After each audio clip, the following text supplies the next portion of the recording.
D'ailleurs, le confinement, je sais pas comment vous l'avez vécu, moi j'ai kiffé. Hein. Ouais, j'ai kiffé quand ils ont dit restez chez vous, vous allez sauver des vies. De ouf. J'ai sauvé des vies de ouf, moi je suis un sauveur, je sais pas pourquoi je parle avec vous. Tu sais, je me sens comme un ancien soldat un peu, tu vois.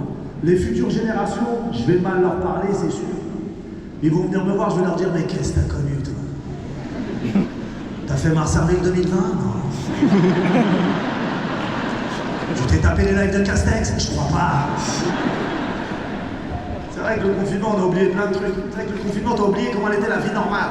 Moi, j'avais oublié ce que c'était que de conduire hors confinement. Tu te rappelles, pendant le confinement, il n'y avait pas un chat. Je prenais ma voiture et je regardais combien de temps je mettais pour faire le vrai trajet. Putain, le confinement, il s'est fini.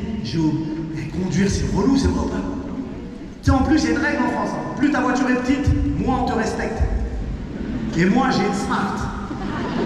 Les gens, ils klaxonnent, j'entends petite pute, c'est abusé, me respecte pas. Mais moi, je sais pas faire la pute, je suis là genre. Le problème, c'est qu'on a tous un ennemi sur la route. C'est genre, les camions n'aiment pas les voitures n'aiment pas les motos n'aiment pas les vélos. C'est un poule renard vipère géant, le truc, d'accord? Mais on est tous d'accord et unanimes pour détester une personne. Ceux qui se déplacent avec les roues électriques comme ça. Tu vois de qui je parle? Avec le zizi devant. Mais qui sont ces gens? Il y en a à Toulon, c'est les bâtards. Avant, dès que je les vois, je leur rentre dedans, je peux pas me les voir. Imagine, t'as été dans le coma pendant 2 ans, t'es pas au courant que cette merde, ça existe là. Tu traverses et un mec, il arrive comme ça devant toi. Mais t'es Jésus, toi, tu te déplaces comme ça. Un jour, j'étais au feu rouge, il y en a, il est arrivé, il s'est accoudé à ma voiture, le bâtard, normal. Genre, moi, je suis en arrêt de bus, moi. J'ai fait marche arrière, il s'est éclaté, cher, je peux plus me les voir. Et c'est pas les pires sur la route. Vous savez, c'est qui les pires sur la route en France? Les piétons. Ouais, les blancs. Ils sont méchants, ils sont hostiles, ils t'insultent. Tu sais, il n'aime pas voir une voiture parce que lui, dans sa tête, il pollue pas. Donc il dit non, les voitures, il n'est pas content, il t'insulte. Des insultes de piétons. T'as déjà entendu ça, toi? Tu passes devant lui et là, oh, oh, oh. Zéro argument, il est tout seul. Hein. Oh, tu sais, il cherche le soutien. Oh, oh, oh, oh, oh. Et il finit toujours cette phrase. Ah, ben voilà.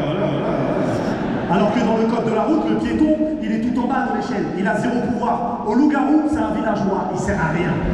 Mais le piéton, il a un joker. Il sait qu'à n'importe quel moment, dans n'importe quelle situation, s'il met le pied sur la route, il passe prioritaire.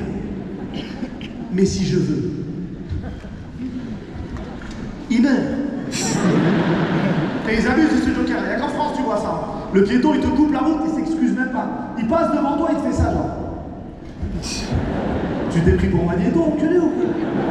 Non, parce que si je veux, tu finis au professeur Xavier, c'est ça que je suis en train de te dire là. Là, j'ai découvert récemment, là, les mamans. Mais elles sont niquées du cerveau, elles. Elles sont pas les couilles. Elles envoient à la poussée. Il n'y a plus de respect. Le petit, il est là, maman, on va mourir. Elles s'en bat les couilles. Elles te défient du regard, tu sais, genre. C'est bien ce qui me semblait, petite pute. Et elle y va comme ça. Je veux parler un peu de moi. Je suis le dernier d'une famille de 12 enfants. C'est chaud. Ah, ma mère a fait le grand écart à l'aise aujourd'hui. Elle est un peu dure, c'est pour ça que je l'ai pas fait au début. J'ai attendu même moi, j'ai hésité à la faire. Mais je vous rassure, hein, mes parents travaillaient, mon père bossait dans le bâtiment, ma mère bossait dans l'élevage, du coup, donc ça va. Tu sais, en France, le seuil de famille nombreuse, c'est 3 enfants. Moi, très vite, j'ai su qu'on était trop. J'allais voir mon père, il me répondait, t'es qui? Tu vois le truc ou pas? En plus, tu connais les grandes familles. Les parents toujours te donnent les vêtements du grand frère au petit frère. Mon grand frère a 60 ans. J'arrive à l'école, pantalon pas de nef, mocassin à gland, je vais aller où? J'ai un travaillant en CE2, c'est ça que tu veux pour moi?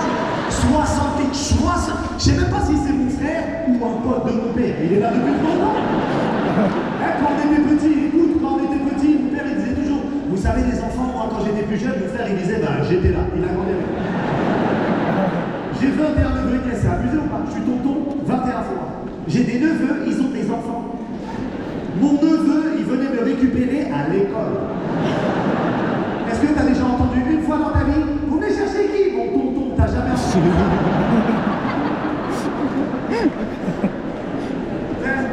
J'ai pas eu une enfance pauvre, mais je sais qu'on était pauvres, je m'en suis rendu compte récemment. Parce que la vraie pauvreté pour moi, c'est le manque d'amour. Dans ma famille, on a eu beaucoup d'amour, mais au niveau matériel, avec du recul aujourd'hui, là, je sais que mon père, il nous a eu. Mais frère, tout ce que je vous dis, c'est vrai. La tête de ma mère. Écoute, moi, à 5 ans, au petit déjeuner, café noir sans sucre. À 5 ans, j'étais comme ça. J'arrive en maternelle, c'est la Gaëtan. À la sieste, je Je vais niquer ta... J'étais chaud. Je voulais niquer tout le monde. Ça, en plus, j'étais maigre quand j'étais petit parce que j'ai pas été allaité par ma mère. Parce qu'elle avait plus de lait, il restait plus rien. Du coup, j'ai été allaité par ma grand-mère et... Pas évident que t'étais d'une bune, quoi, c'est pas le même.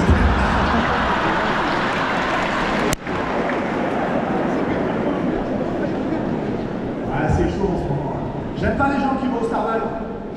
Ah, je m'en bats les couilles des transitions, hein, je vous dis la vérité là. Ah, je suis pas payé, j'en ai rien à foutre, je vous le dis. Ah, je sais qu'il y a des gens qui vont au Starbucks. J'aime pas les gens. Parce que les gens qui vont au Starbucks, t'as vu, ils ont des phrases de gens qui vont au Starbucks. Tu sais, des phrases genre, ouais, moi si j'ai pas mon Starbucks, je passe une mauvaise journée. Mais nique ta race. À 8 € le café, c'est sûr que je passe une mauvaise journée. De quoi tu parles? J'aime pas le Starbucks. À chaque fois que je vais au Starbucks, je rentre, je m'appelle avec, je sors, je m'appelle Fred. Il y a un problème là-bas. On dirait que c'est Zemmour qui donne les prénoms là-bas. C'est chaud. Zemmour, ça va? Ouais. Elle est morte. À Toulon, c'est quand même réputé. Ah, il vient en vacances ici. Hein. Ah, Zemmour, il me choque pas, moi. C'est Zemmour, ça fait 15 ans qu'il sort la même chose. Moi, pour que Zemmour me choque, vraiment, faudrait que je l'entende dire j'ai mangé un bon kebab, alhamdoulilah. Je me dis là, il va pas. Vous avez vu, le problème des racistes, c'est qu'ils ont des théories à eux. Ça montre des théories, genre la théorie du grand remplacement. Ces théories racistes, c'est pour faire peur aux gens. Théorie du grand remplacement. En gros, ces gens, ils disent les Arabes et les Noirs, ils sont en France pour prendre la place des Blancs. Genre, on a un Blanc. On n'arrive même pas à organiser un five. De quoi tu parles?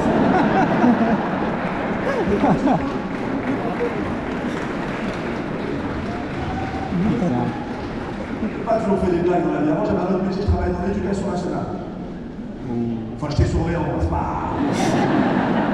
Surveillant, c'est vraiment tout en bas de l'éducation nationale. En dessous de surveillant, c'est les chaises, c'est vraiment tout en bas. Il y a des gens d'éducation nationale après, s'il vous plaît. Ouais. Madame, Madame, vous êtes prof de quoi? Ouais. Français au collège? Ouais. Comment vous appelez-vous? Soraya, c'est bien. Soraya, on est d'accord que entre quand toi t'étais à l'école et maintenant, ça a changé. Hein.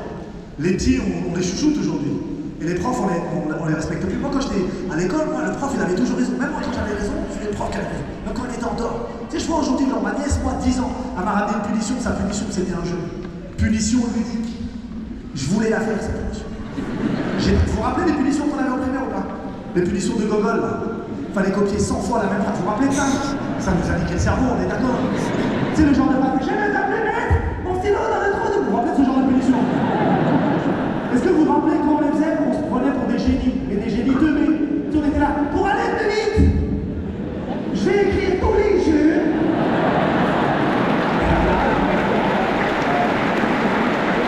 Et alors encore plus pour moi, ceux qui prenaient 4 stylos et les attachaient, c'est 4 phrases. Moi je faisais faire des punitions par mes frères et sœurs, je donnais ça à ma prof, elle me disait ah mais c'est pas les mêmes écritures. Moi je disais oui madame, vous savez les humeurs ça change, c'est comme ça. Ça a changé les gars. Je vois aujourd'hui les petits, ils ont 11 ans, ils ont des iPhones, vous vous rendez compte de ça? T'as un iPhone à 11 ans. Si j'avais un iPhone à 11 ans, j'aurais été un bon élève. Je vous le dis, pour tricher, c'est simple. Mais avant, quand on trichait, on n'avait rien, vrai ou pas? On trichait comme des bonhommes, à main nue, en tête à tête, un œil sur le prof, un œil sur l'intello de la classe. Tu te rappelles? Et on était là comme ça.